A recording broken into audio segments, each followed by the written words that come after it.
Gentle beings and everyone out there, don't forget, the first annual Intergalactic Imagination Connoisseurs Film Festival is accepting entries now through December 1st. What will your movie be? We await your film's arrival. Don't disappoint us. Don't disappoint the universe. And remember, this is the first film festival that is open to all extraterrestrials, wherever they may hail from, across the 28 known galaxies and beyond.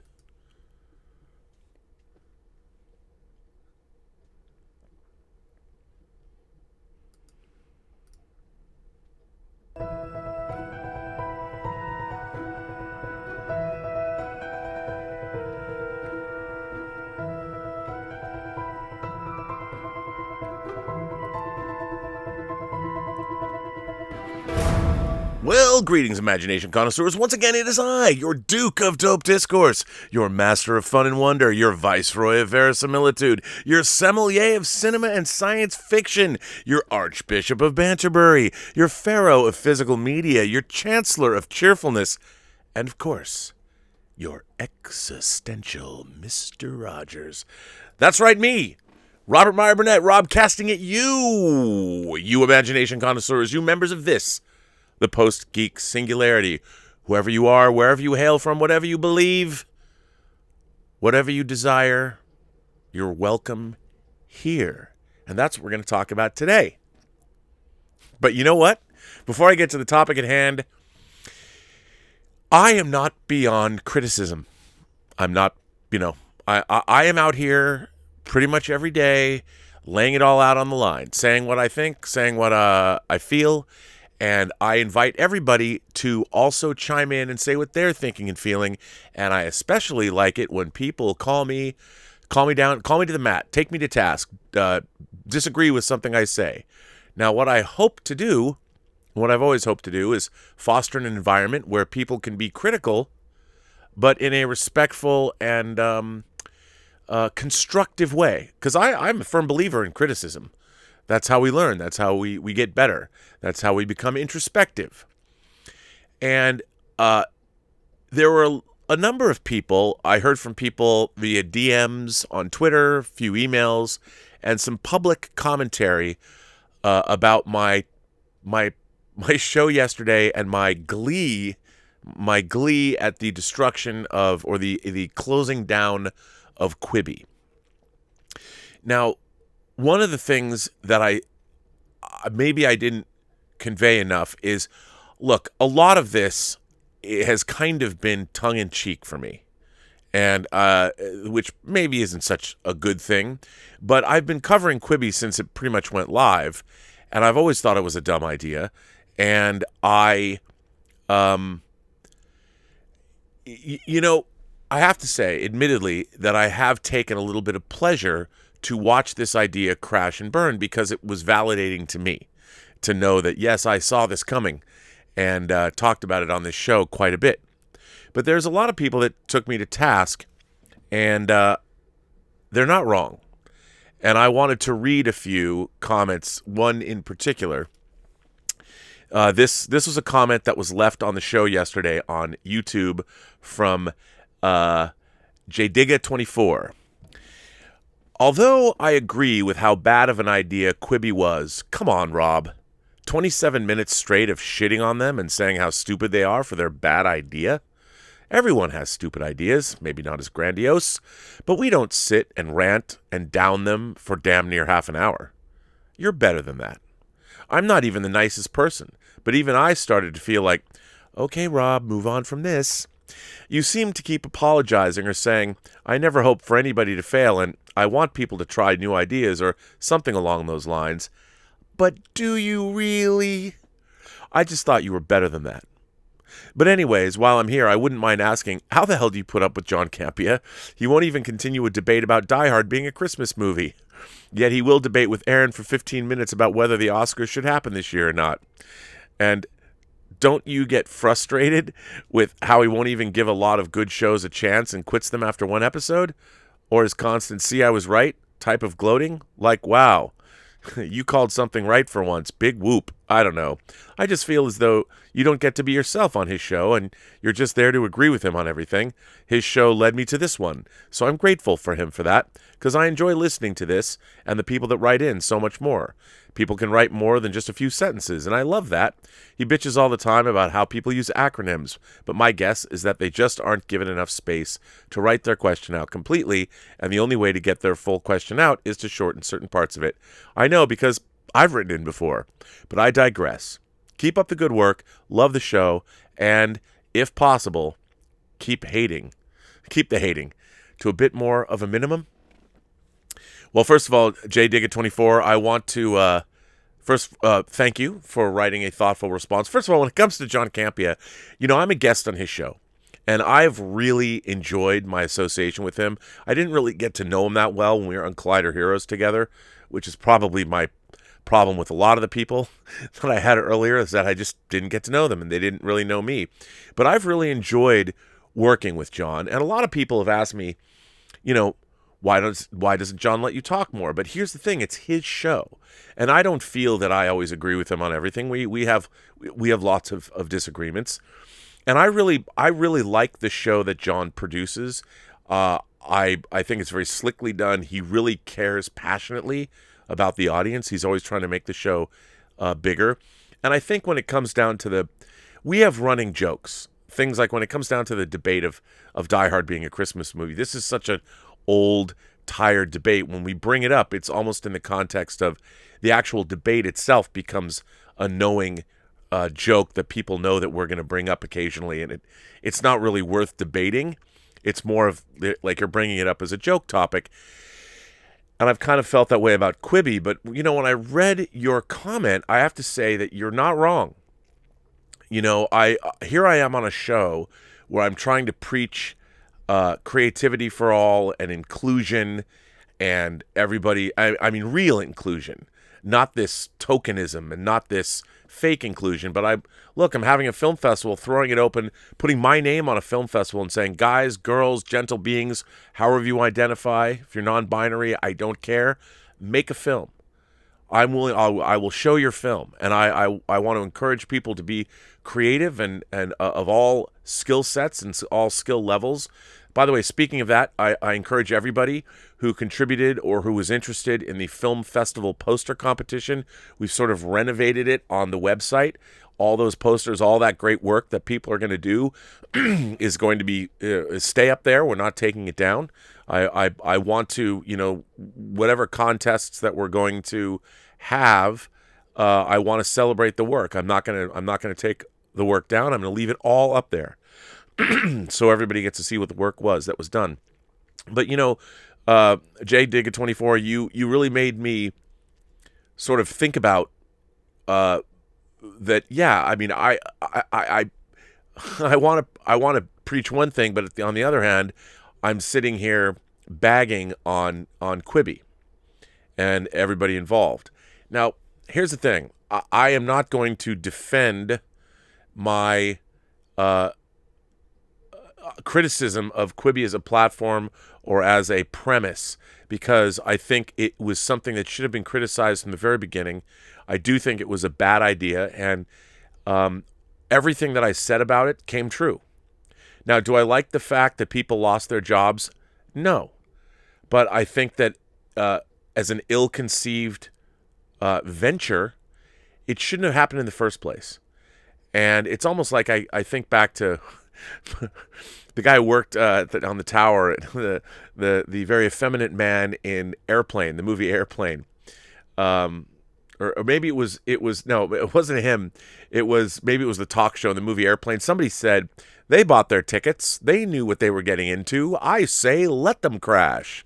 Well, no, I don't want anybody to crash, but I do think that it's unfortunate that Quibby, they went around and they got all of these brand, you know what they did? They put their universe before their stories and their characters. And their universe was, let's go out and get all these celebrities and influencers and all this name brand recognition, which you would think that would be something that people would flock to. But that's not what people flock to. People don't just come, when it comes to the entertainment business, they don't just come to a certain name.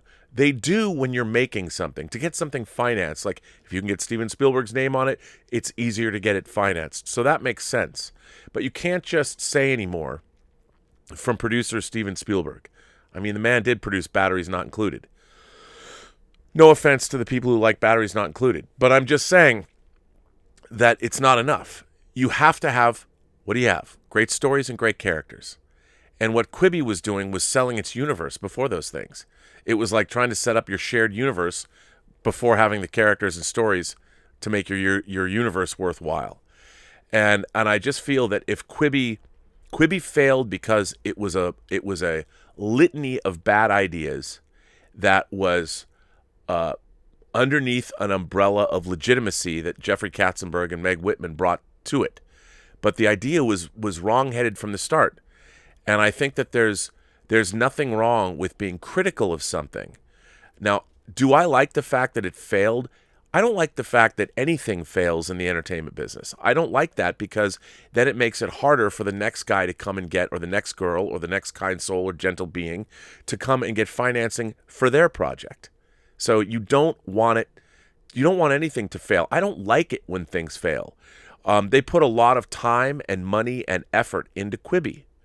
But, there were things that they should have known better on, like the idea of whether you're going to be horizontal or vertical with your phone. I mean, the thing is, the kind of content that they were creating is horizontal content. And the idea that they wanted to make it vertical and horizontal, I mean, I understand, but that's just a gimmick. And what you're doing is you're not serving the very content that you're making. So, look, I have been hard on Quibby, and I was a little gleeful in reading about its demise. And also I felt like I was part of an evolving news story. Now, I still think it was a bad idea. I still think it's disappointing that this thing crashed and burned in 6 months. So to that end, I did want to say that in Deadline, right after I went on the air yesterday, there was an interview with Jeffrey Katzenberg and Meg Whitman, and they call their decision to shut Quibby down very clear-eyed. Now, I won't get into what Quibby is. I'm going to just read a little bit of this interview. Now, by the way, this interview was conducted by Dominic Patton, and this was published at 3:24 in the afternoon yesterday.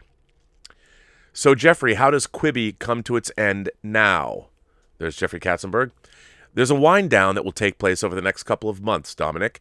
I think the first most important thing for us, I would say, well, there's two.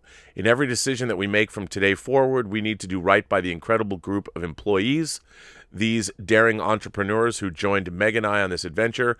We have a tremendous obligation to help them transition from us into whatever their next opportunity is going to be. And I have to say, there's not a single one of them that isn't going to land in some incredibly great situation.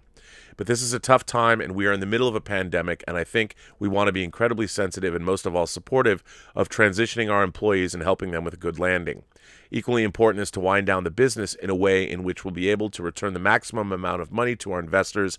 We want to maximize the return to our investors here, and those numbers are going to be sizable. We are going to return a lot of money to them. Let me just say, that is incredible for him to say that.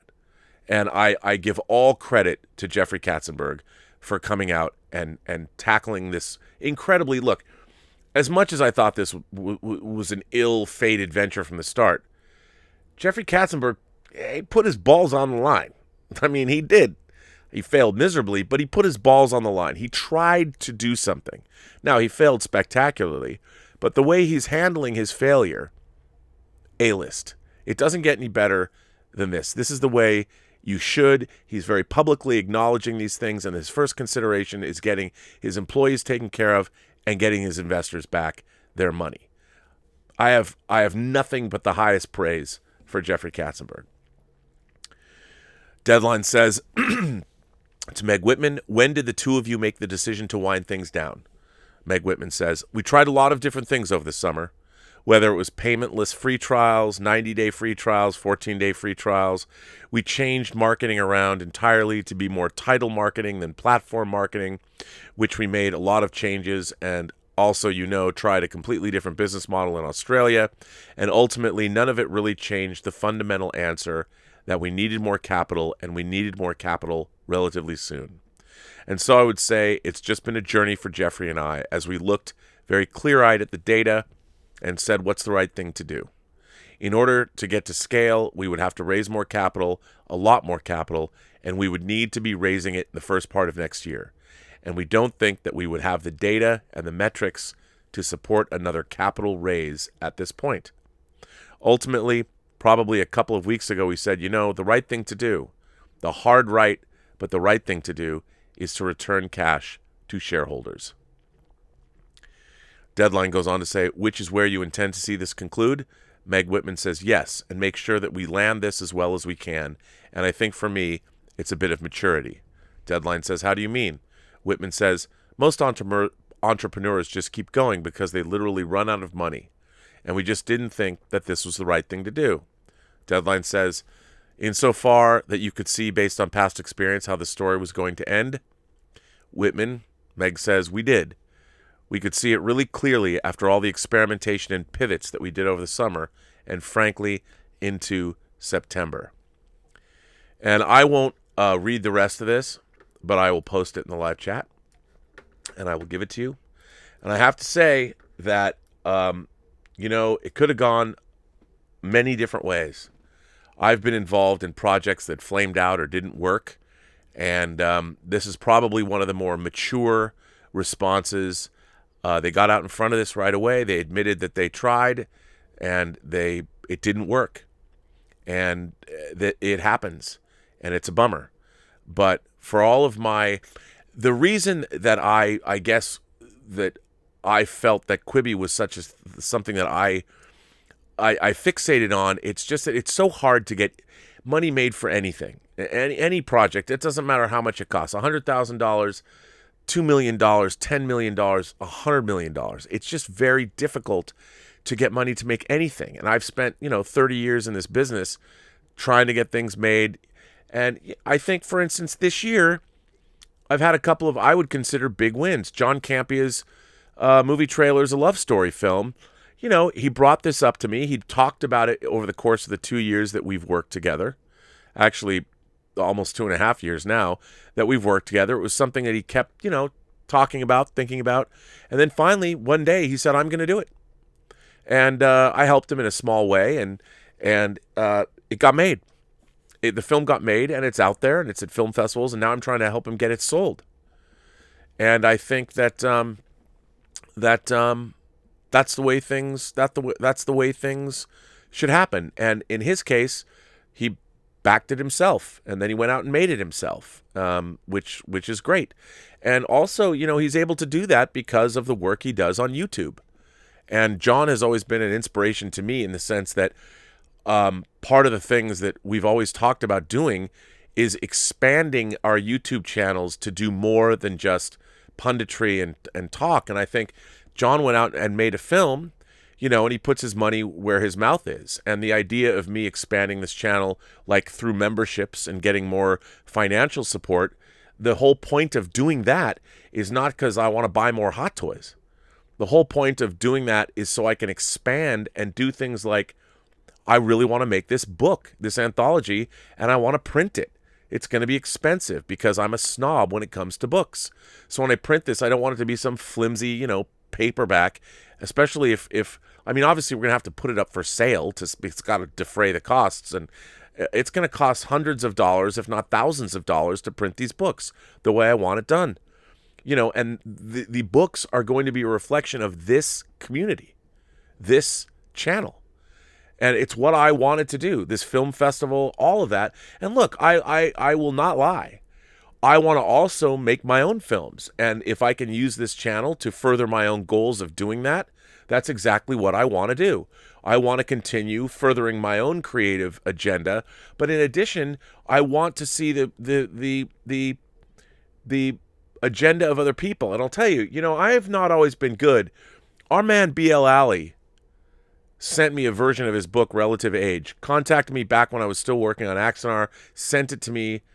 I got it at the studio. And I didn't read it right away. I didn't read that book, that version of the book. And but he reached out to me and asked me to read his book. Now, I was so busy, I didn't read his book. But he had written the book, and he sent it to me. And, that, first of all, anybody who writes a book amazes me, because it's been something I've always wanted to do my whole life, and I haven't done it, and I don't know if I have the wherewithal or the patience or even the ability to do it. But B.L. Alley did, more than one, and you can get all of his work on Amazon. And, all these other people writing into me, you're a talented bunch, all of you out there. Some of you don't even know you're talented because you've never tried to do certain things.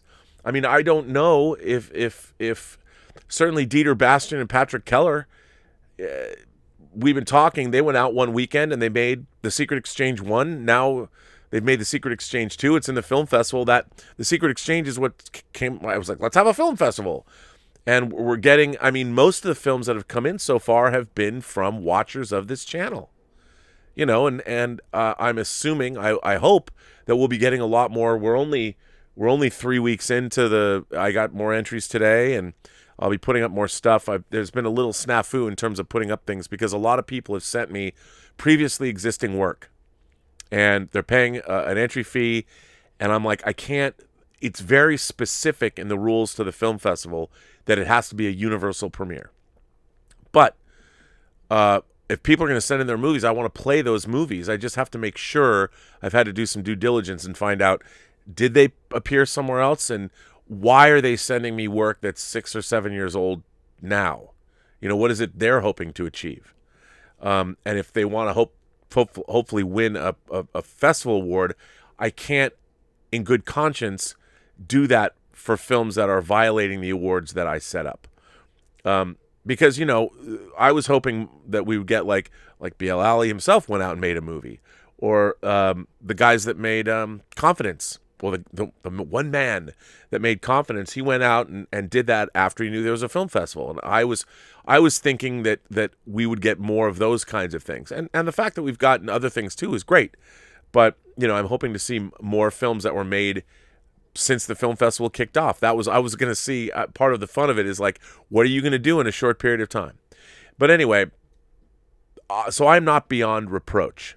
And I was thinking about that, and I'm always thinking about cancel culture as I was sort of the victim of it. I consider myself a victim of it. And it was distressing. It was distressing to see people come after you. It's really interesting. On one hand, the idea people are coming after other people with the specific intent to harm. And that is scary. And that's what cancel culture is. It's people that are wielding power or trying to wield power for the express purpose of hurting people because they disagree or they deem these people unworthy or anything. So, and we've talked about cancel culture on this show before, but I started looking into it, with Chris Pratt, and then I have a letter from Willow Yang that really I thought was amazing that I want to get into, getting commentary back from other people like this, going, Rob, I don't want to, I don't want to make things worse, and I want to live up to my core beliefs.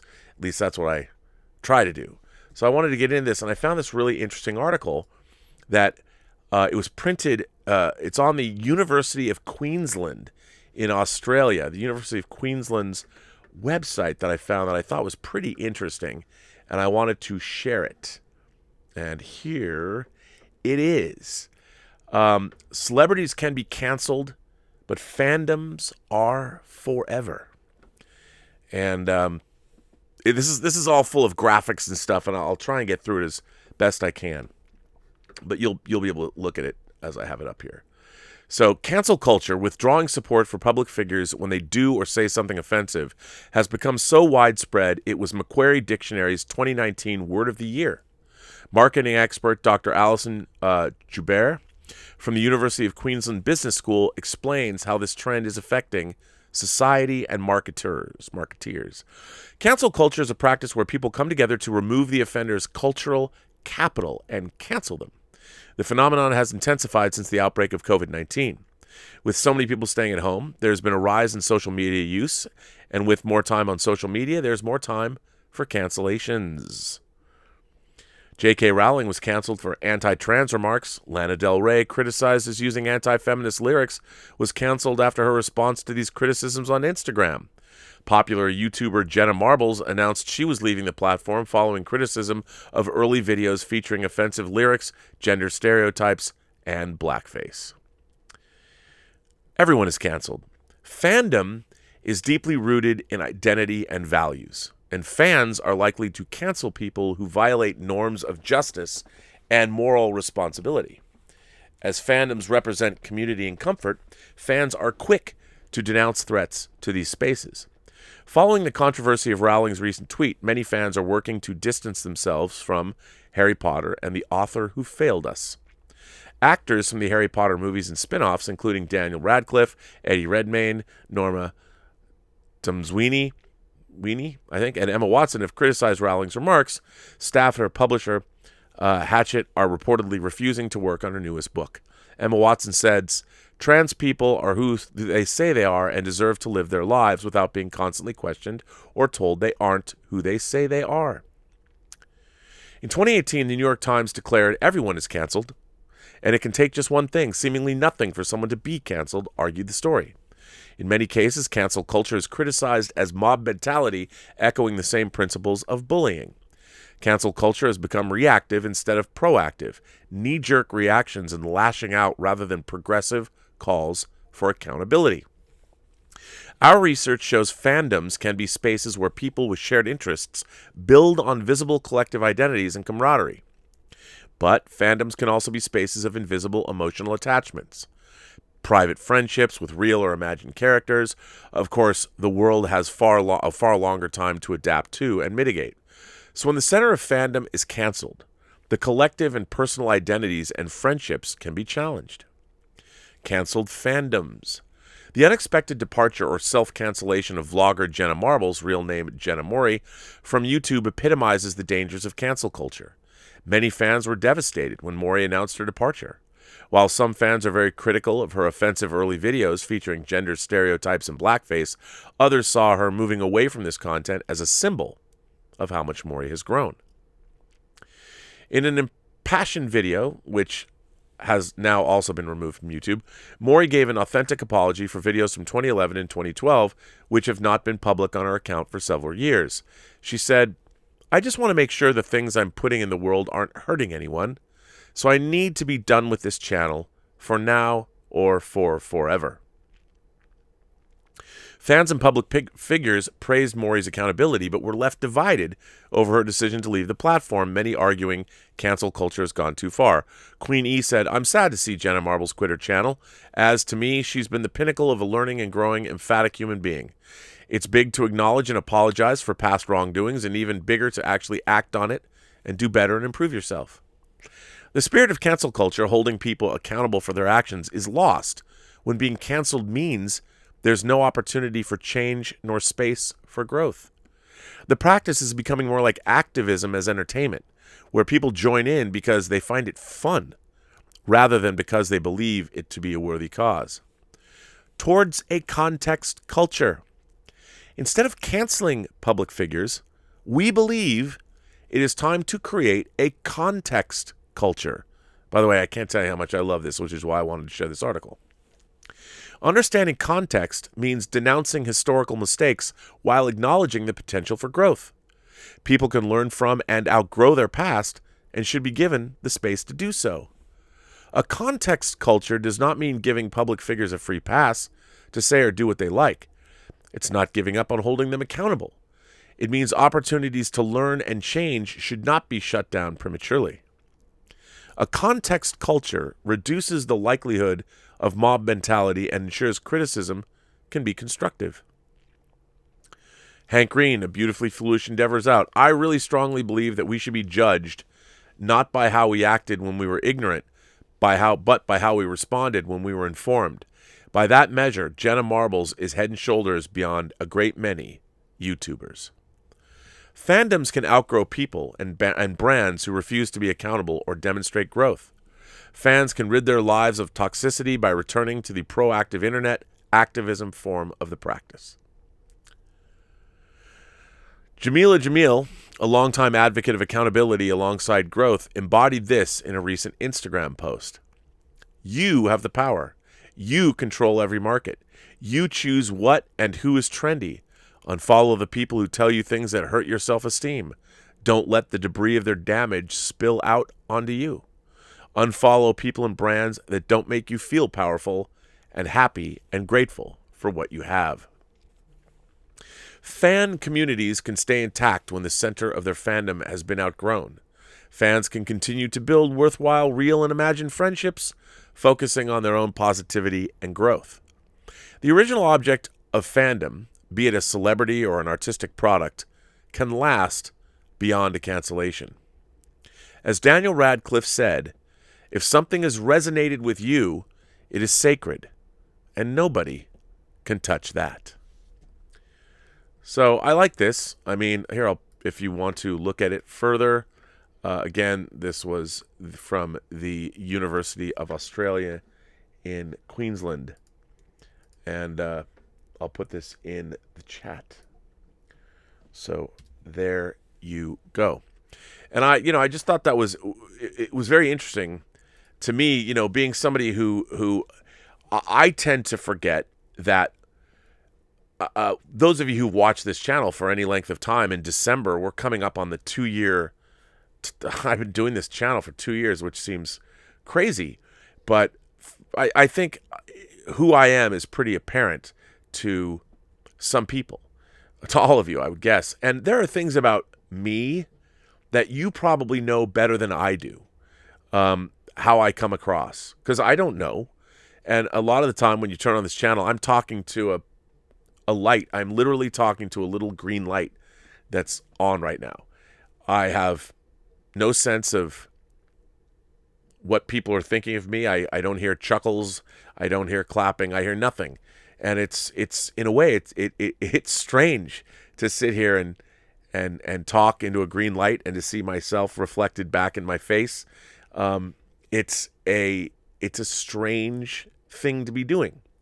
And I'm certain that, people that watch this show, I come off differently than I come off to myself. I don't even know. The very act of doing this requires some kind of hubris or egomaniacal behavior or whatever you want to call it, but it's there. And I'm hoping that I'm trying to do something that's supposed to be positive. And then people will always come at me and say, well, Rob, why do you talk about Star Trek Discovery the way you talk about it? Why don't you just watch it? I'll tell you why. I mean, I really do think that modern Star Trek is detrimental to our society. I know people are like, wait, come on, Rob, really? No, I really mean that. I think that there is a dumbing down of our culture that's happened across the board that I've been watching happen over the last, with the rise of social media. We've lost something. We've lost scholarship. We've lost nuance. We've lost a lot in terms of our social and I guess call it intellectual discourse that we have with one another. And I think that Star Trek was always something that led me to ideas, and I learned so much from my interest in Star Trek. And my love of Star Trek led me to be interested in the world, indeed the universe around me. And when I watch, say, the opening of Star Trek Discovery Season 3, which I thought was better than the first 2 seasons, but I still thought, I'm like, why am I watching a show that's an amalgamation of 20 other shows? Why shouldn't it be an amalgamation of Star Trek shows? But it's not. I mean, whether it's Gene Roddenberry's Andromeda, whether it's Firefly, whether it's a million of Star Wars, a million different things. And I do think it's damaging ultimately to have bad Star Trek is not a good thing, because Star Trek always inspired so many people. Now people will tell me, Rob, there are a lot of people that love Star Trek Discovery and they are inspired by it. And I'm like, well, okay, that's great. It's great that people like those things. I just worry that I've always seen Star Trek as a gateway to, and this might be a little bit too highfalutin, a more enlightened life. And I've seen that throughout my life. It's been bared out by other people that I've met that are Star Trek fans. And now I see that obviously Star Trek was born out of the Camelot Kennedy spirit of America. And I understand it was a white cis male view of a potential future. But that doesn't mean it's not valid. And what I see happening is that, there was an idealism there. There was ideas that were put up above wherever they originated. I don't think if someone comes up with a good idea, it doesn't matter who they are, what their background is, what they believe, what their sexual preference is. A good idea is a good idea, and it should be allowed to exist and propagate and examined to find out if it's really a good idea, no matter what. And that's kind of what I believe that this channel is all about, and that's what I've always believed that we're supposed to be doing on this planet. I mean, Star Trek has given me a healthy love for creative endeavors of all kinds, and that's what delights me to no end. That's why I'm an imagination connoisseur. That's why I like the fact that you are all imagination connoisseurs, and we're in this sort of together, sharing first and foremost our love for all this stuff. I mean, and that's what I've talked about. While people have come after me and they've gotten mad because I've gone on to YouTube channels that they do not perceive are in line with their belief systems.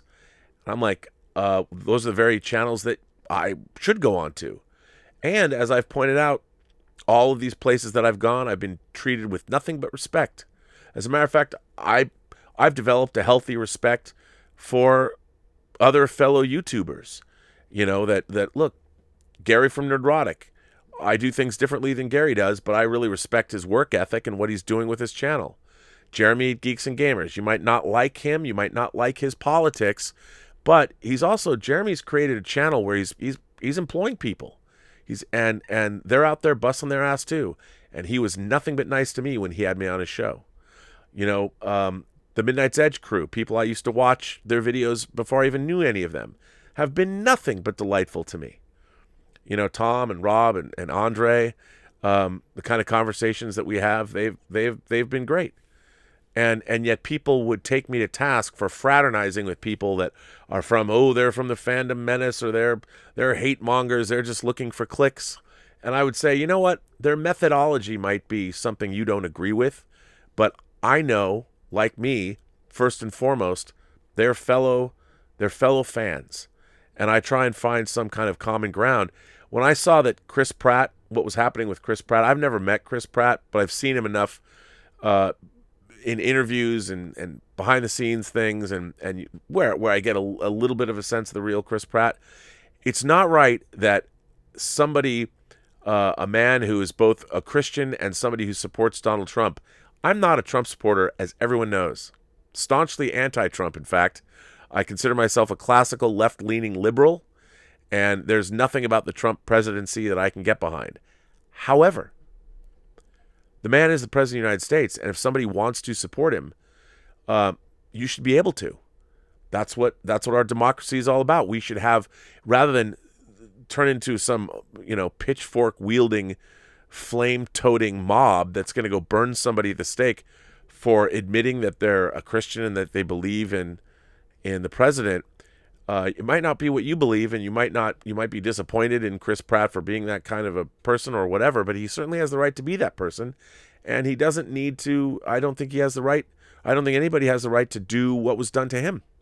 And that's what I think that we need to start doing. Is I love this article, the idea of changing cancel culture into context culture. I like that. Rather than come, with the pitchforks and the flames that you're carrying in your hands, why not try and put some context? And look, if Chris Pratt's done work that you like, whether it was Guardians of the Galaxy, whether it was Moneyball, the many TV appearances he made, if you like his work, well, there's got to be something about him that you like. And if you've liked his work, his personal politics has never come into that. And if the work endures and you like it, then why not make the effort to find out the context of his beliefs? Why does he believe what he believes? Is he willing to discuss them? Is he willing to debate them? I think these are all things that are worth asking ourselves. And what is going to happen to our democracy? By the way, 400 years ago, there really was no democracy like we have here in the United States. And the whole point of a democracy is we have to be able to talk to one another. We have to be able to converse and debate. And we can't walk away, fuck that guy. You can't do that. We all have to live in this culture, and we do need to figure out a way to talk to people. And whatever the result of the coming election, the last 4 years have been, I think, from any metric, a very divisive time in the United States. And we need to get back to an idea that we're not on separate teams. We are all Americans, and we all have our hopes and dreams and fears and desires. And I think that we have to remember that as Americans, we can't be so quick to cancel each other. We should be much more quick to contextualize one another. And I think that would be far more beneficial to us in the long run if we're looking into contextualizing one another than canceling one another. And to that end, I would like to start today with, and I'm for those of you who think I play favorites with these letters, I really don't. But I have to say that our own Willow Yang, I've seen her once over a Zoom call. I hope she comes to our little Zoom party Saturday. But I do find her letters to be delightful, and I find them intellectually enriching to me. And whenever she writes in, I get excited about. I know it's going to be something that is either going to delight me or it's something that's going to make me think. And not only can I not wait to read it, I can't usually wait to share it with you, the Post-Geek Singularity. And this is something that was a little atypical for her, but it certainly, as you can see, or you'll hear right now, it definitely fits into what I'm thinking about today. This is, again, Willow Yang. Dear Rob, first and foremost, I was rushed in writing this letter, and I do apologize if there might be a lot of mistakes in it. Secondly, I'm a bit heated as I'm writing this letter. I do hope that you'll keep that in mind as you're reading it, and I hope that I don't come across as being too angry or harsh. Thirdly, as I've indicated in the check boxes, I do not want this letter to be read on air. I just want it to be a private conversation. Finally, I just want to be clear that I fully support you. I've just been turned off and irritated by some comments that you've made in your recent videos, and also my problems with people from, as you like to put it, the other side of the aisle, although I don't like the term since that's too broad of a generalization. So that's all I'm going to read of Willow's letter. I'm not going to read the rest of it. But what I wanted to do about this particular opening paragraph to Willow's letter is that she felt that she could write to me and say things that she was angry about, and she wanted to make her points. They're very salient, very good points, but she does take me to task.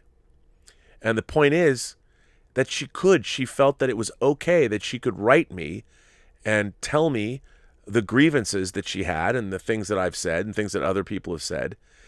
And the fact that she felt she could write me, she could be angry and heated, and she can still write a cogent, beautiful letter where she's appealing to me directly and trying to open up a conversation, is exactly the kind of behavior that I think this channel is all about. And I thank her. I thank, and again, I thank all of you for sometimes, it's been a little rocky. Sometimes, gets a little political. People get a little upset, but I have a great bunch of moderators, and I have even better imagination connoisseurs. The viewers of this channel are amazing. And people like Willow Yang, I mean, she asked me not to share the letter, but I wanted to share the opening paragraph because I felt it shows, look, I am totally open.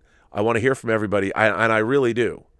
And I respect your wishes, but I just love the fact that Willow felt that she could write me a letter, take me to task, and know that that was okay to do.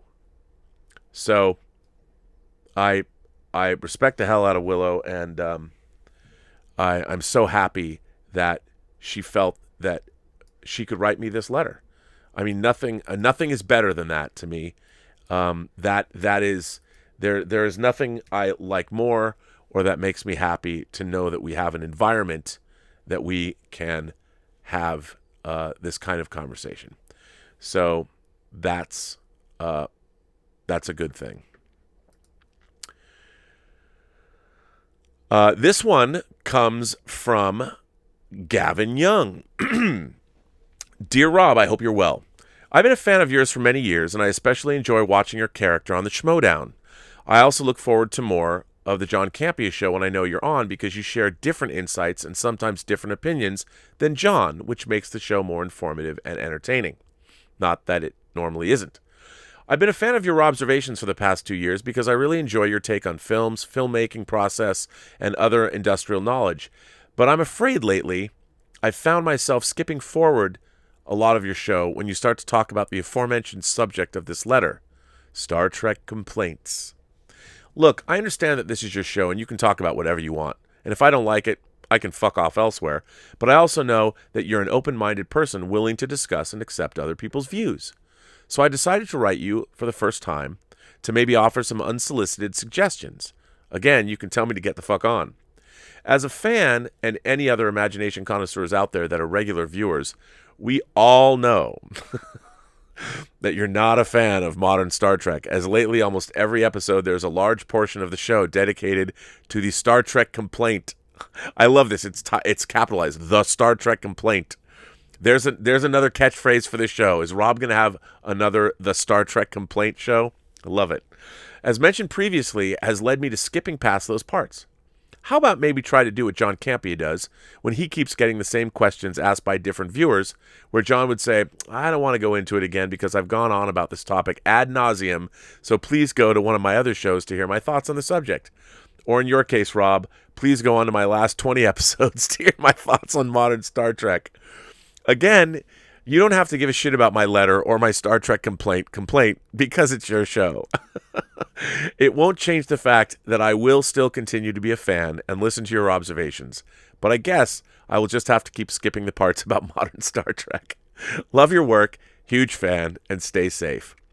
P.S. Didn't get a chance to proofread the first half of this letter, so please excuse typos or bad grammar. It's bloody late down here at 12:10 a.m. Good night. Well, Gavin Young, I want to say thank you for writing me this letter. Again, I'd like to say I am not beyond criticism, and I'm sure the idea that I can probably stop talking about modern Star Trek, as you all get it, is probably something I should take under advisement. But thank you very much for writing. Again, somebody can tell me it's a criticism, a very valid criticism, presented in a way that I find to be thoughtful and helpful. So perhaps you're correct, sir. Gavin, maybe it's time. Maybe it's time, as Prince said, it's time to fix your clock. Vanity 6 is so sweet. Maybe it's time for me to stop belaboring the point. This one comes from the Cinemike. The Cinemike.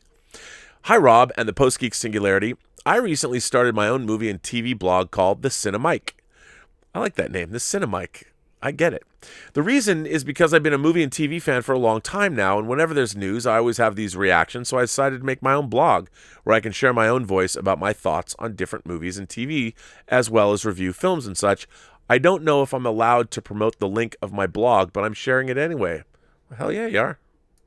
Why not? Why wouldn't I promote your blog?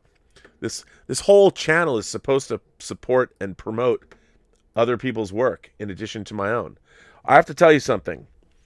Again, I work for this director named Robin Armstrong, who was the original director of Free Willy. Worked for him for a year.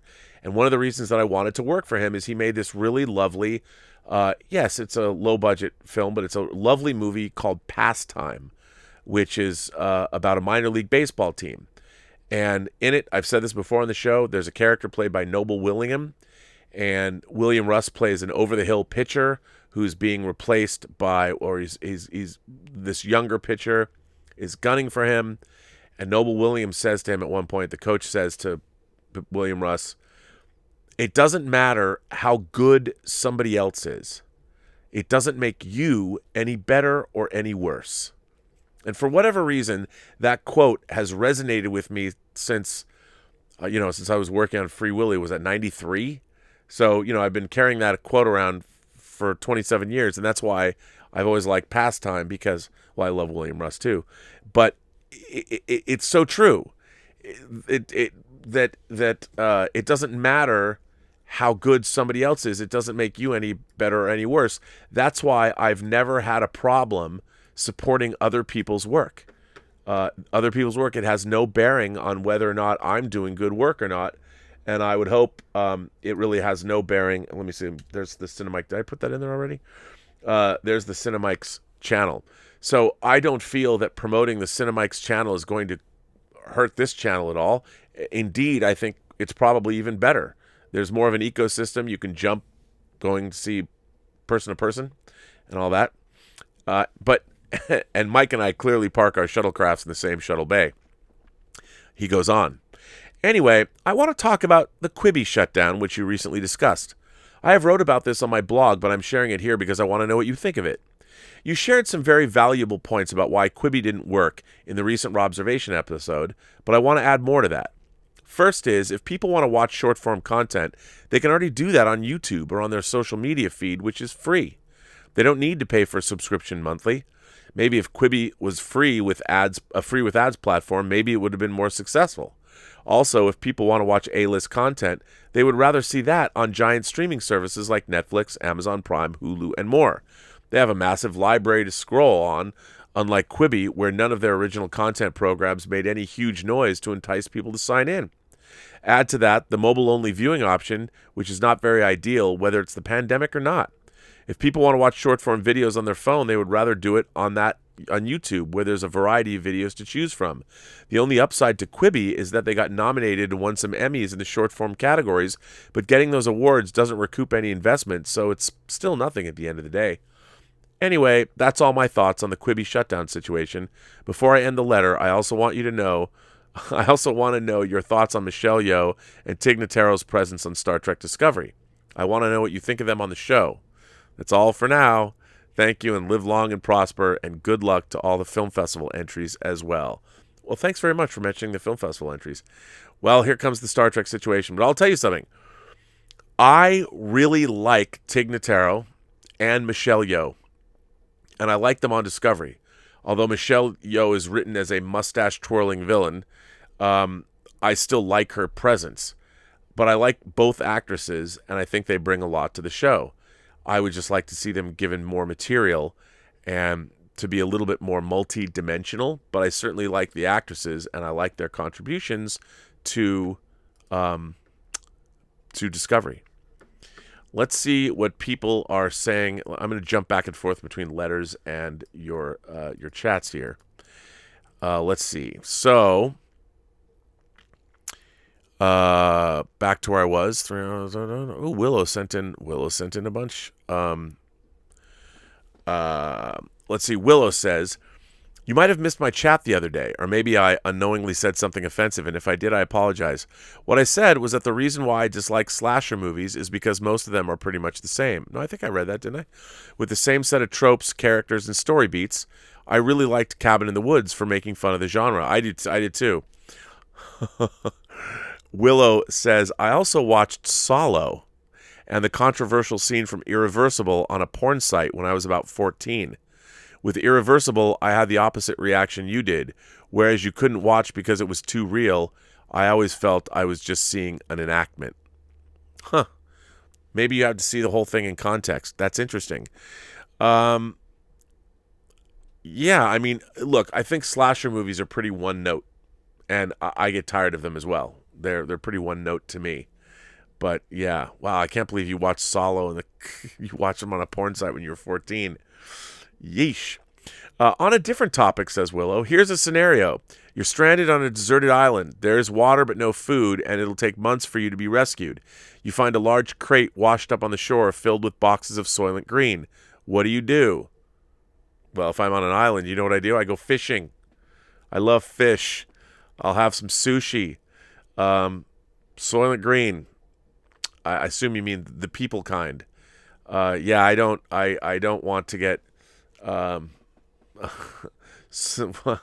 bovine spongiform encephalitis. They think part of the reason that mad cow disease or prion-based diseases happen was because you're consuming the same thing as you. So if you're an animal that has the same animal fed back to you in your feed, like cows eating cows, that could lead to BSE.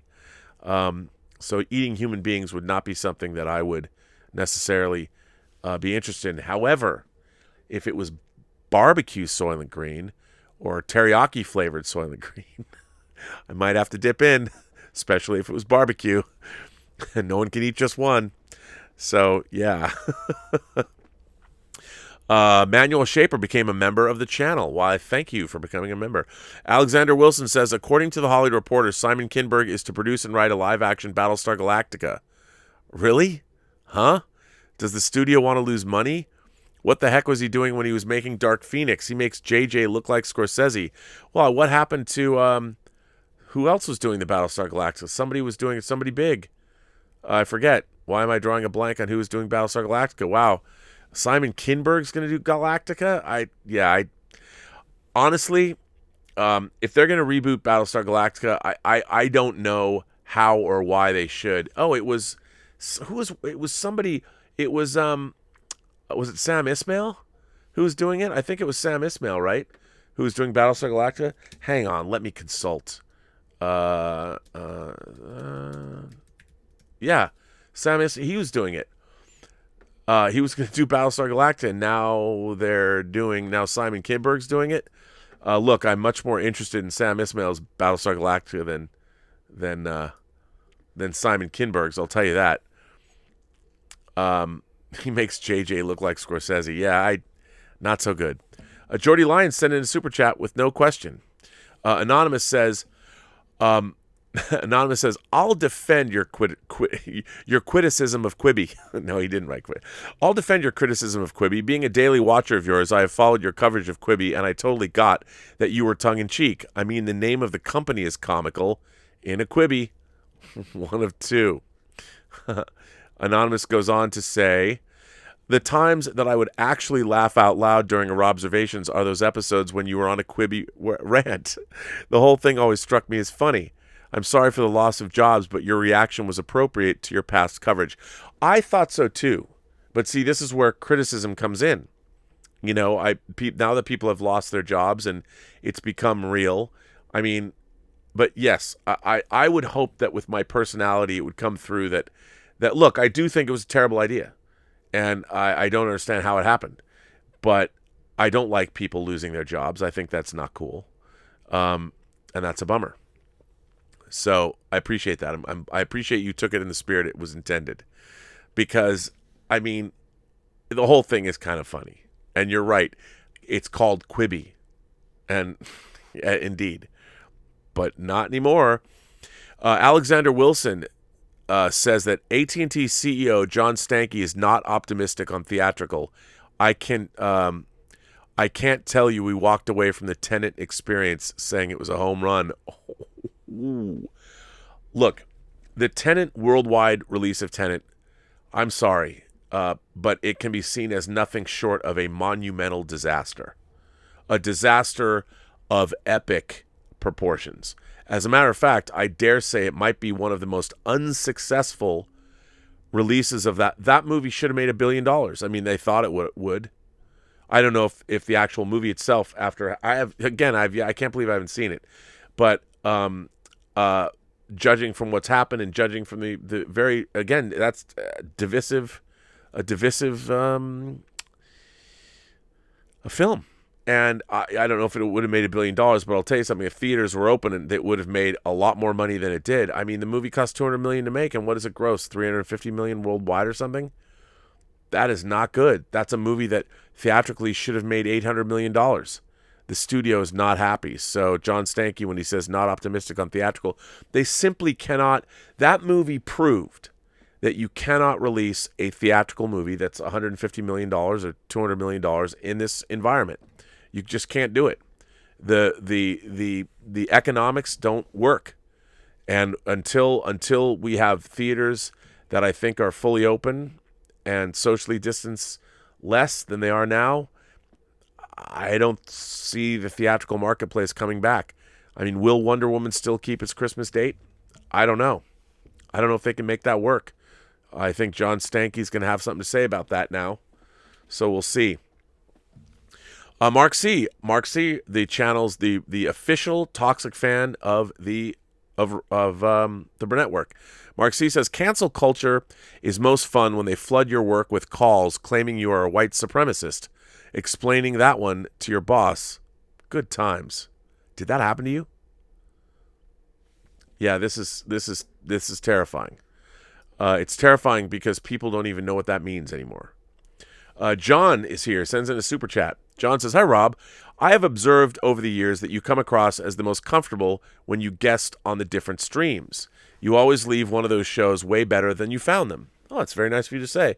You mean more comfortable than I feel here? Like, do I need to kick back more? Maybe light up a spliff, play with some action figures? No. I look. I feel that when I go on someone else's stream, you're a guest. And when you're a guest, you act accordingly. You try and, or the old campground philosophy. Dan Savage popularized the campground philosophy. I mean, in the context of when you have a new sexual partner, you practice the campground philosophy, which is you always leave a campground in better shape than when you found it. And that was something I would learn at summer camp or when I was in Cub Scouts or something. And I think that's true. Whenever somebody invites you over to their house, you don't want to throw food at the walls or anything. You want to be a nice house guest so people want to have you come back. So I appreciate you saying that. I always feel whenever I'm asked to go on to, whenever Tom sends me a link to Midnight's Edge or somebody else will ask me to go on their show, I always try and it's a privilege. If someone's invited me, there are people that I don't know that invite me on their shows, and it's always an honor because I'm like, wow, they think they deem me worthy enough to come on their show. I try and make it something good. Anonymous says, Star Trek Discovery is detrimental to our society. A fictional show is damaging the society. Racist, biased hiring practices, which I was a victim of and got a settlement. Racial housing practices, disenfranchisement, the Fed printing money. They're all damaging. You're right. Stubble McShave says, too bad you're going to have the Zoom with costumes in the middle of the night for me. I went out and got a costume and everything. Not too much of an investment, though, since I plan to go as Falcon from Our Man Bashir. Ooh, that's a good one. That's a good one. Well, maybe we can make it. Well, See, the thing is, we've got people all over the world on this one, so it's tough. I feel bad. I feel tough. It's tough. I feel bad. Here's a letter that comes from Jason Webster. Hi, Robert. I hope you and the fabulous members of the Post-Geek Singularity are feeling fantastic. I don't know. Are you? Are you feeling fantastic, Post-Geek Singularity members? I don't know. I began to think about your question posed to members of what it is to be an Imagination Connoisseur. That is, of course, the center of this new competition. It's a short story competition, and it's going to be for an anthology called The Imagination Connoisseurs. And the premise of your story, which is open-minded, is what does it mean to be an Imagination Connoisseur? I have no idea. That's what I hope you answer. And that story contest will be running until Valentine's Day, and we expect it between 5,000 and 10,000 words. Look, if you send me a document, I can read how many words are there. 5,000 or 10,000 words. It can be 5,001 or 9,999 or 10,000. I began to think about the question you posed to members of what is it to be an Imagination Connoisseur, the question at the heart of the short story competition of which one will be the subject for a film, while many will be selected to be part of a book to be published. I have written something to inspire members of the Post-Geek Singularity community to write their short story for the competition. Ooh, I like that. So here is what our man Jason Webster says to inspire you to write a story about what it means to be an Imagination Connoisseur. Hang on, let me take a sip for this. To be an imagination connoisseur is to acquire vast and accumulative knowledge of pop culture entities, comic books, films, television series that have achieved varying degrees of popularity. Many of them have been afforded iconic status woven into the fabric of contemporary culture. Star Wars, Star Trek, A Nightmare on Elm Street, Halloween, Alien, Batman, Superman, Spider-Man, Spawn, Mickey Mouse, and actual entertainers such as Humphrey Bogart, Cary Grant, Marilyn Monroe, Elvis, Kiss, Us, Madonna, Lady Gaga, just to name a few.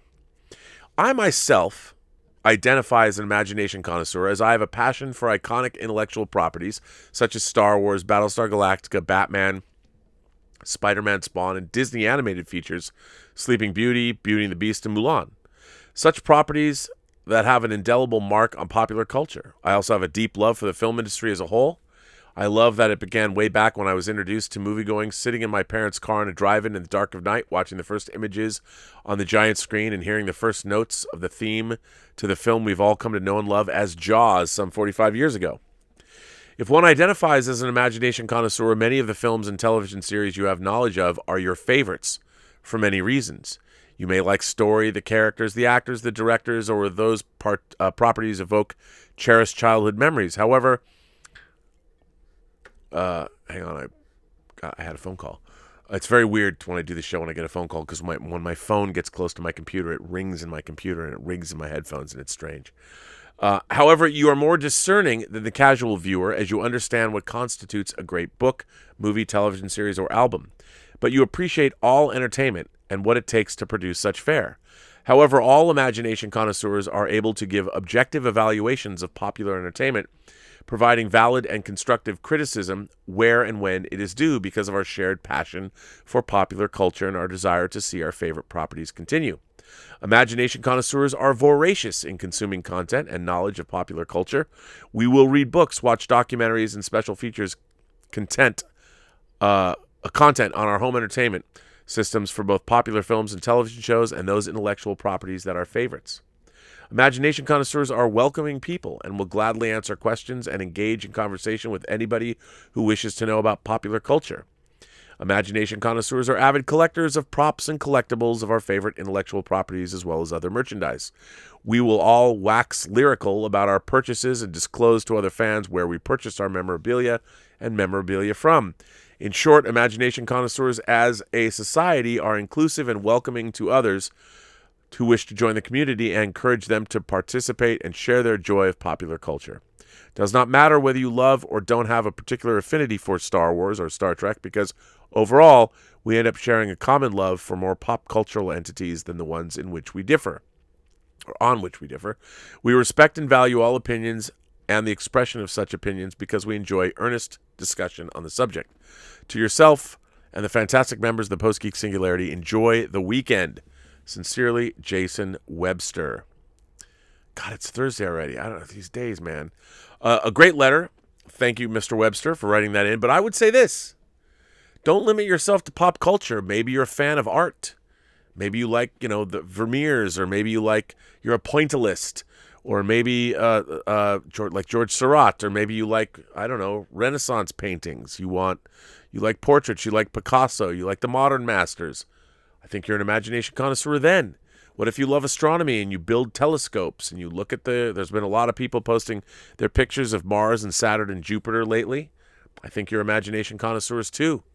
You make a telescope and you look out into the stars and you imagine what it's like to be out there. I think you're an imagination connoisseur if you're one of those people. I think you could be an imagination connoisseur if you're a sports fan or a Formula One fan or a Tottenham Hotspur fan. Doesn't matter what you are. Or, like Paul Jenkins. He's an imagination connoisseur because he believes Crystal Palace will ever win anything ever. So there you go. I think it's even broader than just our love of pop culture. But then again, that's what I hope to find out when you make your movies or write your story. So we shall see. This next letter comes from JS. JS. Hi, Rob. Largely due to your influence, I'm revisiting the Star Trek original series movies. I've watched them all in order with only the Undiscovered Country remaining. I'm also planning to rewatch some of the best of the original TV show. I'm sure I've seen them all, but it's been a long time. Here's a list I found from a Reddit page discussing the topic of the top 15 episodes of Star Trek.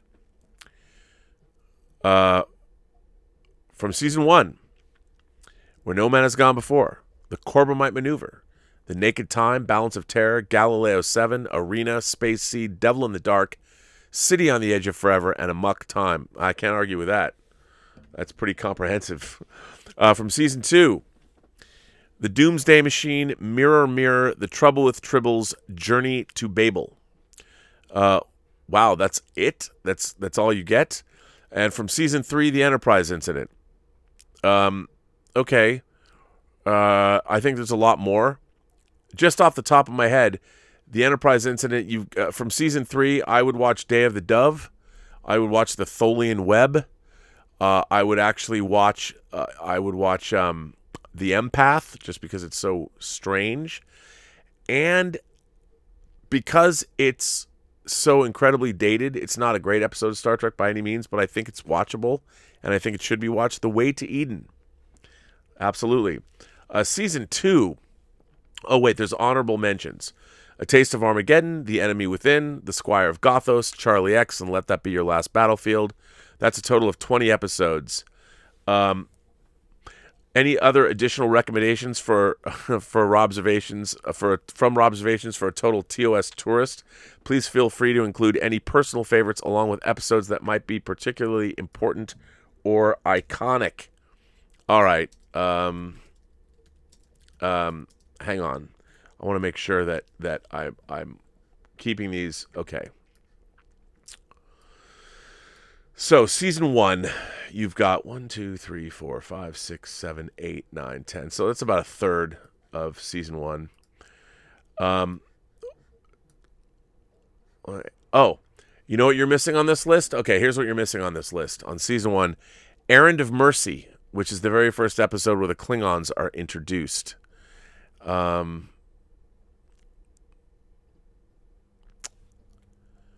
I would also watch Return of the Archons, which is not on this list, but I think you should watch it. And you have to watch the Menagerie parts 1 and 2. How they cannot be on here, I don't know. And just because it's gained greater context with the advent of Picard, I would add What Are Little Girls Made Of to this list. So there you go. Now, season 2, there's only 4 episodes here of season 2 that I'm looking at. And that is The Doomsday Machine, Mirror Mirror, Trouble with Tribbles, and Journey to Babel. Those are great episodes. But season 2 is chock-a-block full of great episodes. And, most of season 2, let's go through. I mean, Amok Time. Whoever made this list on Reddit doesn't put Amok Time. I would also say, Who Mourns for Adonais is worth watching. As a matter of fact, I'm looking through this. Amok Time, Who Mourns for Adonais, The Changeling, Mirror Mirror, The Apple, The Doomsday Machine, Cat's Paw. You don't need Cat's Paw. Mud. You don't necessarily need that. Scott Mance's favorite episode, Metamorphosis. You have to have that. You got to watch that. Friday's Child, maybe not. The Deadly Years, not so much. Obsession, nah. Wolf in the Fold, maybe not, even though it's fun. Know a Piece of the Action from season 2.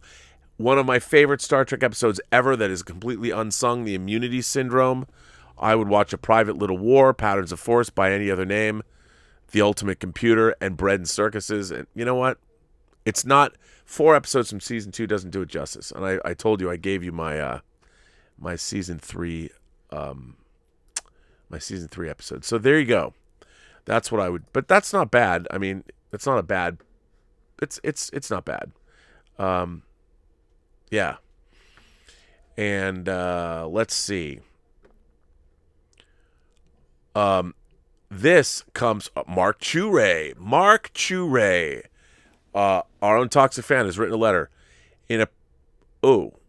right, okay. Dear Rob and Imagination Connoisseurs, in a previous letter I sent yesterday, I kind of put on blast the super chatter who didn't believe that a documentary dealing with toxic fandom that would also cover Comicsgate and the fandom menace should interview Ethan Van Sciver because it might give him a platform. Apparently, the person sending the chat doesn't think much of either Comicsgate or the fandom menace, of which I both support. Newsflash, it's intolerance like this that gave birth to both. Now let's look at what's been happening for the last few days on Twitter. Chris Pratt, by all measures, seems like a good guy. While an outspoken Christian, he remains quiet about his politics. After a joke about voting in order to support Onward, many other of the Avengers cast got together in support of Biden. Chris Pratt didn't attend. Chris hasn't supported Biden, nor has he supported Trump. Twitter decided that if you aren't showing support for Biden, then you must be a despicable, dirty, no-good Trump supporter and therefore aren't worth the dirt on the bottom of your shoe. The Twitter attacks against Pratt were vicious. Members of Chris's Avengers family came out in support of their castmate. Then they were blasted. The racist responses to Zoe Saldana are disgusting. Robert Downey Jr. gave a wonderful Instagram post supporting Pratt. Mark Ruffalo and James Gunn showed support as well. Now the toxic responses toward the Avengers cast aren't coming from Comicsgate or the Fandom Menace. Quite the opposite. These are venomous responses that are coming from the far left, virtue-signaling, intolerant social justice warriors. This is the behavior that the Fandom Menace and Comicsgate are calling out. Now imagine, as a fan of comics, you come to realize that these people are the comic book industry. Now imagine that the issues you have with Star Trek, Star Wars, Doctor Who, and many other forms of television come from producers, directors, writers, and actors who also preach not for Biden, but have spent the last 4 years posting against the president multiple times a day, every day. Rob, do you know anyone who posts against the president multiple times a day, every day? I do. You're looking at him. If people dislike the president or even hate him, that's their business. But when that becomes every liberal's social media, you have helped to create this monster. Mark Ruffalo and James Gunn getting blasted by the leftist base they helped stir up over the last 4 years is almost poetic. What are Comicsgate and the Fandom Menace? They are consumer movements stating that they are tired of this type of political cancel culture that has become a way to identify problem people. We respond vocally when we see it in our genre entertainment, and we vote with our wallets. Furthermore, we call out the intolerant creators who spend the type of hate like Chris Pratt is receiving right now. It only makes sense that true intolerant toxic fans wouldn't like being shown as the bad guys and wouldn't label anyone who shines a spotlight on their toxic agenda as part of a hate group. Comicsgate doesn't hate comics or the comic book industry. It is a group of consumers tired of being called racists, bigots, misogynists because they don't want comics to be propaganda. Again, we aren't the hate group. We are the response to hate and intolerance. The same holds true with the Fandom Menace. We don't hate these genre properties. We love them. Seeing them turned into propaganda is painful. We are not a hate group. We are the response to hate and intolerance. At first, we hoped to save these genre properties. Now we are generally content in being the chroniclers of their demise. Apathy has set in.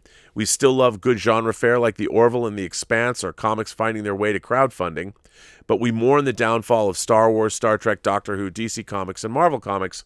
We don't hate, but we are angry. We are the answer to who watches The Watchmen. Well, once again, our favorite toxic fan writes a very interesting letter that clearly states his position, and I think that's what a great letter that was. So thank you, Mark C. I feel you. And look, I think you have a great point to make there. Absolutely. The Fandom Menace, as far as I'm concerned, everybody's looking for... See, it's tough because the kind of rhetoric that gets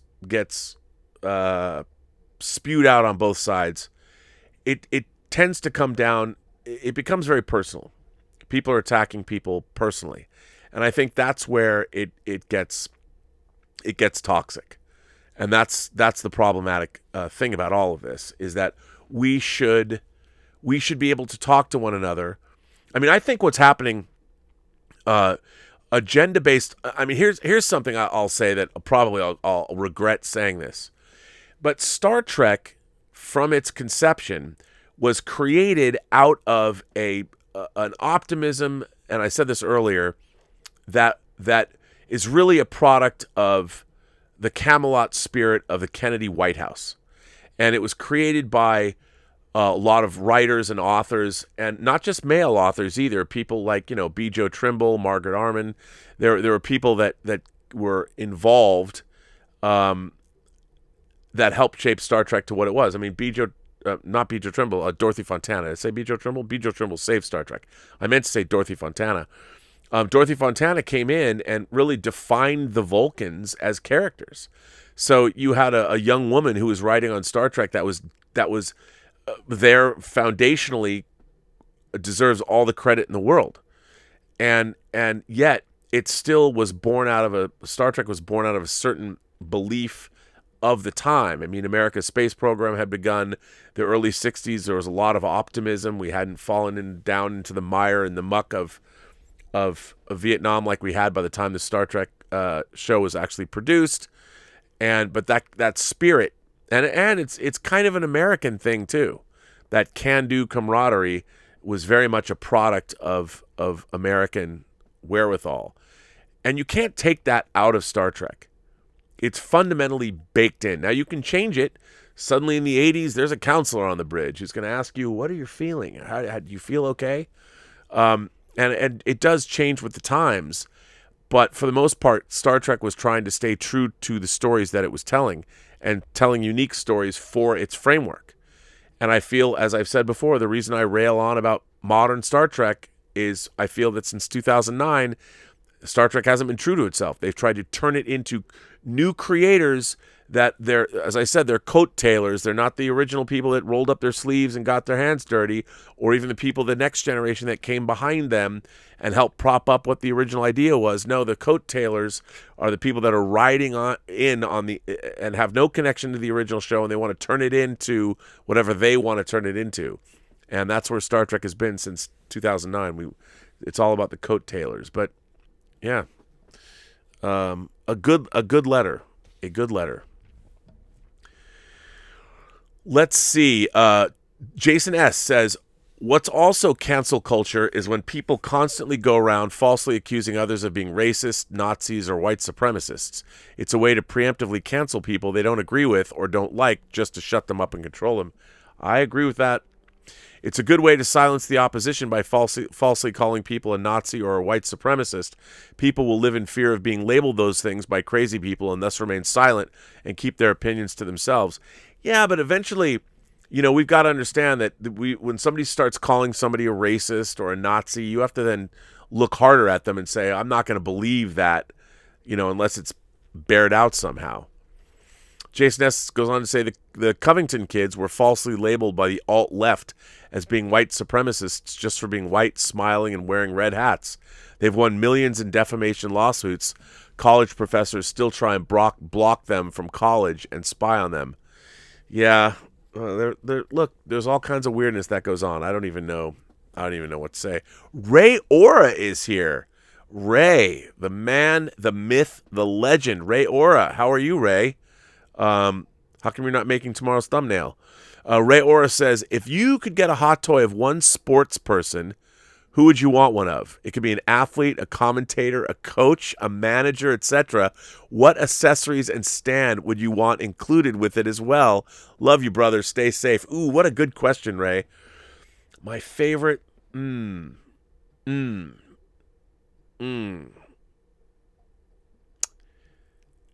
know what? I would probably, people are going to say that I'm virtue signaling here. No, the first thing that came to mind was I want Jesse Owens at the Olympics. I want a Jesse Owens figure. I want a stand where I could pose him running and maybe a little track and field base. And I don't know. Hang on a second. Let me see if I can. He might have to have two costumes. So, Jesse Owens medal ceremony.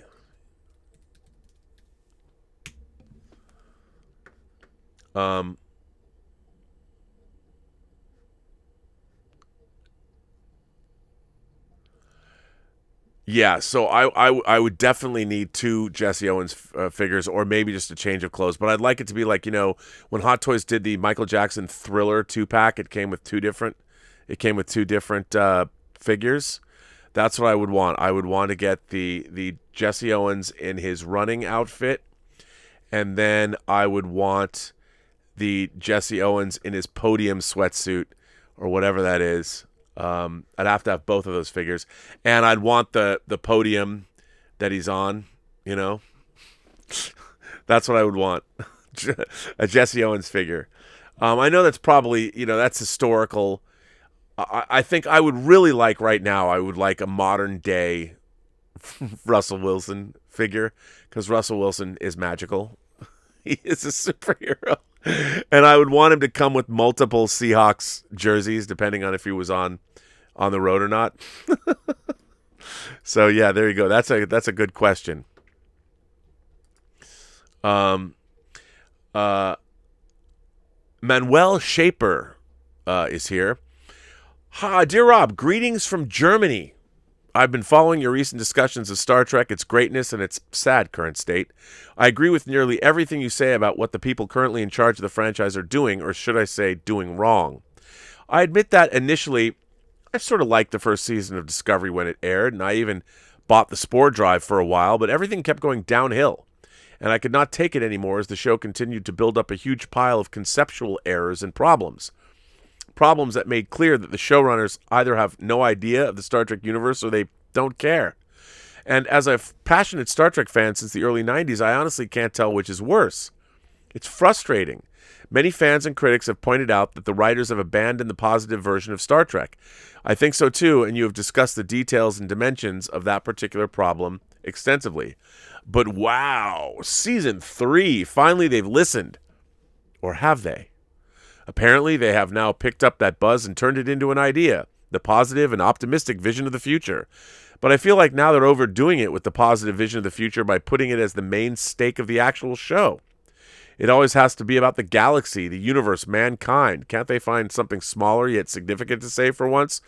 Michael Burnham is now the one talking about it, ironically. Yes, the showrunners have heard something somehow, and now we can watch Michael Burnham getting all emotional about the loss of the Federation, like they think the old fanboys and fangirls are. The writers must think it is such a smart move.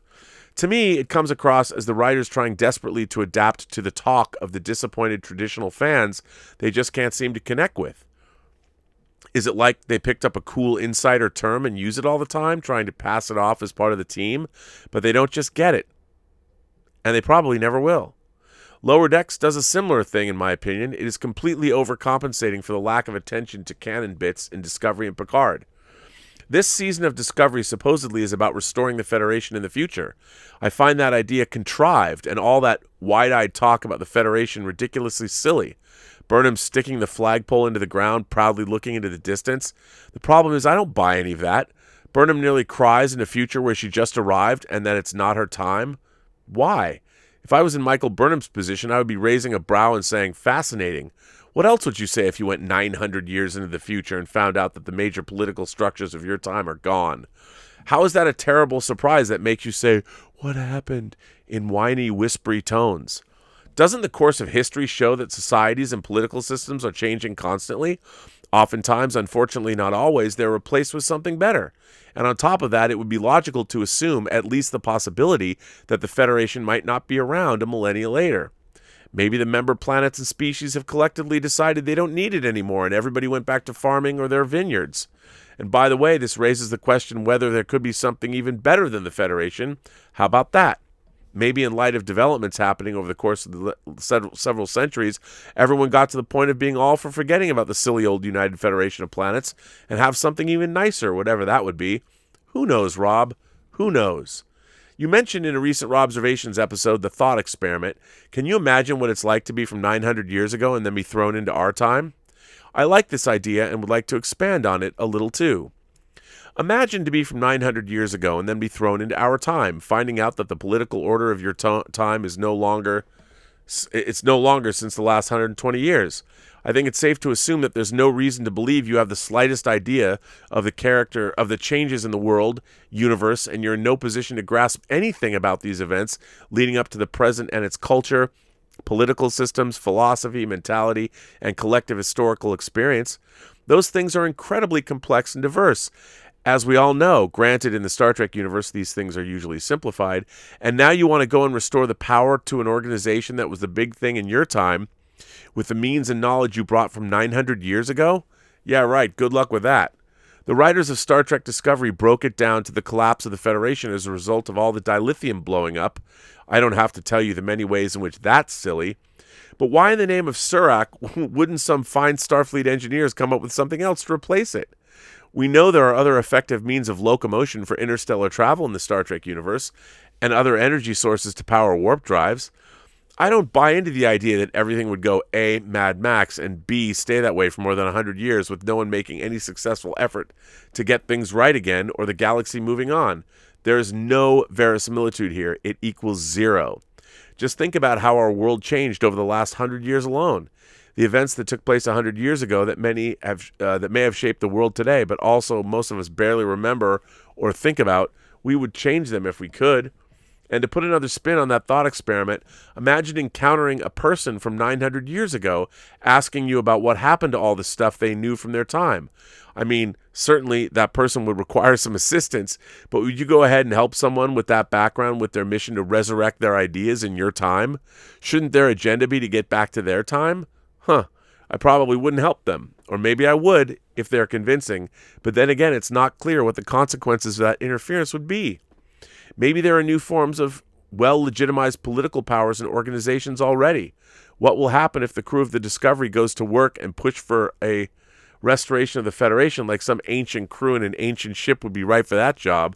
It might do more harm than good. I guess we'll see. I'd love to hear your thoughts. Manuel. Manuel, I think that's a great letter.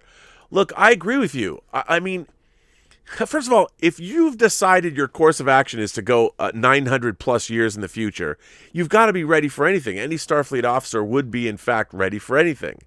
They would never know what they were going to find. And the idea that you'd think it would resemble our universe or the universe within the proscenium of Star Trek is absurd. Why would you think it would be at all close to it? What evidence would you have? It would be totally different.